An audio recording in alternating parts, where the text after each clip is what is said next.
अख्ख्या गावात हे काय झालं? कुणी बघितलं तर नाही ना मला? इथून निघायला पाहिजे.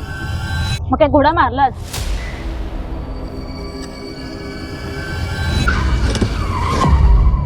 आणि अजून एक सांग मुकेश, साहेबांनी कळलं ते तुला गाडी दिली होती ती तरी व्यवस्थित आहे का?